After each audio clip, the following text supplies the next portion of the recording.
We're going to cover some of the postural work in Tai Chi. We're going to work on a range of motion, kind of show you the standard range that you should work with, focusing on separation of the waist and the hips as far as turning goes, moving from the center of your body, center line, and also just talk about some of the ways that you want to kind of carry yourself, okay? First thing we always kind of start off with is the base, which is our footwork.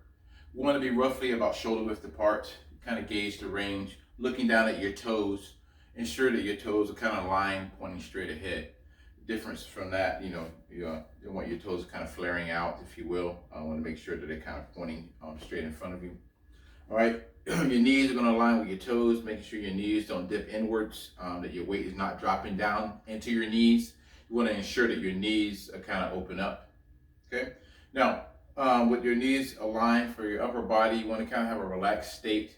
You want to, what we do, have a hollow chest and a rounded back. What I mean by that is that you want your chest to be kind of concave. I'm going to turn sideways so you can see. So instead of being upright like such, back kind of arched, you're going to flatten the lower back and hollow the chest. Okay, you're going to flatten the back, hollow the chest, rounding the shoulders, if you will. When you do so, you have a natural bend in your knees. If you watch, once again, upright, erect, and now downwards.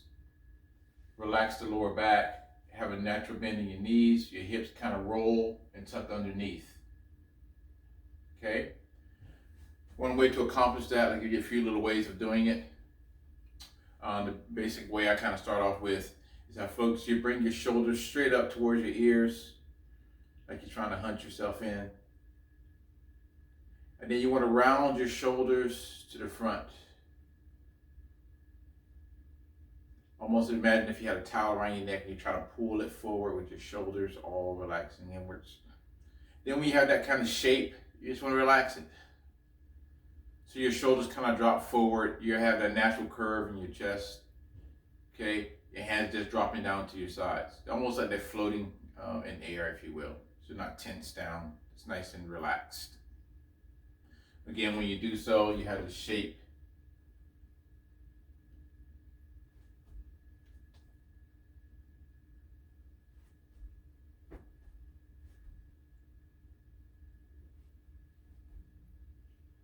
So it's not a hunch. Not hunch down with your shoulders or squatting down too much unnaturally. It's just a natural relaxation. Shoulders back, you relax shoulders forward. Let everything drop down to the soles of your feet. Again, your toes are straight ahead, not flaring out. Okay? We're going to use this base as our range of motion. What I mean by that, we're going to be turning from the center line of our body, from like left to right, if you will. Okay? But we're going to separate a couple things in our motion. So when I say separate, what we don't want to do is to put any pressure on our joints, such as the knees, or overpressure in the hips. So we kind of keep those joints in place as we turn. So the hips and the knees align with the toes are going to stay in the direction that they're facing already. So they're not going to be rolling from side to side, if you will, okay? So that means when we turn, the hips stay in place, but the waist turns, okay? I'm going to use a few visual references to kind of help you understand this. But generally speaking, the hips may have a slight movement, but they're not the focus of the movement. If you notice here, I'm going to move my hip and notice that the knee will also turn. So notice the hip goes forward, turning towards the left side in this case. So I'm going to bring it back into place, but also watch the knee because they're kind of tied together, right? So the more I want to turn the hip, the knee is going to be forced to kind of rotate, okay? So to keep that from happening, to keep the knees and the hip in place, we don't move the hips, but we move the waistline, okay?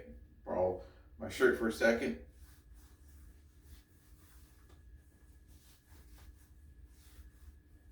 I'm going to move my waist, but not my hips. So notice how my knees and hip are pretty much staying in place. So I can reach with my hand. Okay, if I put my hand in the center of my body, like such, I can still turn the waist and not the hips. Another example, if I use this spear here, once I put my hands out to the outside to turn, I'm going to feel that turn on the hips. You can see the hips go, bringing the spear forward from side to side, or letting it relax back, if you will. I put my hand on my center and I turn my waist. Notice my hand is still turning, but notice the spear is not shifting with the hips anymore. Okay, because I'm only turning my waist and not my hips. Okay, all right. So hopefully that helps. It gives you a good reference, if you will. All right.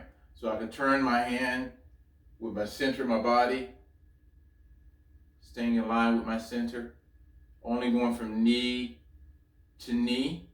So there's my knee here, staying inside of that turn, knee here.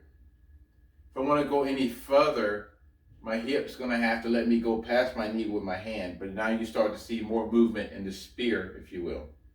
Okay, because I've gone past that range of motion that I need, which is only from knee to knee. Okay, so like I mentioned, there's a small movement from my hips as far as in my waist, if you will, when I turn from left to left with the spear, but it's not forced by the rotation of the hips. Power off. Okay.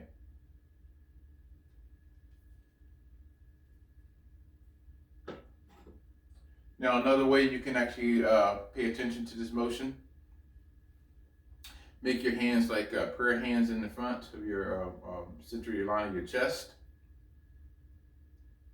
We're going to project the hands forward by pointing the fingers out, driving them out. Now you're making a triangle.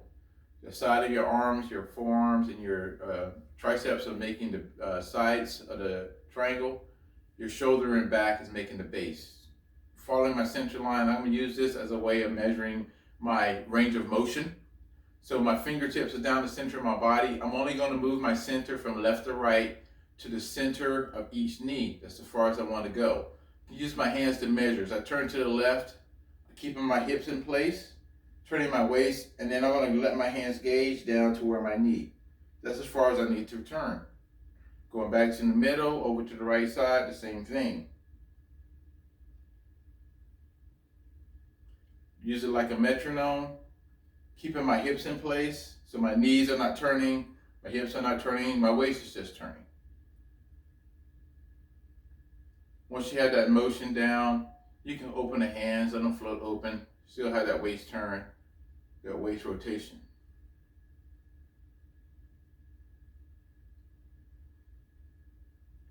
Now, if you want to do any further, play around with the motion. You can just open the hands out. You can see you still can do a lot of activity off that range of motion.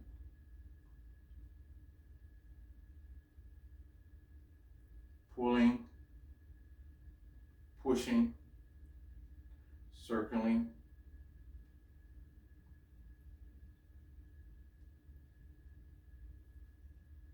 Okay, so just a little bit of insight on the principles of how you want to stand and carry yourself in the posture.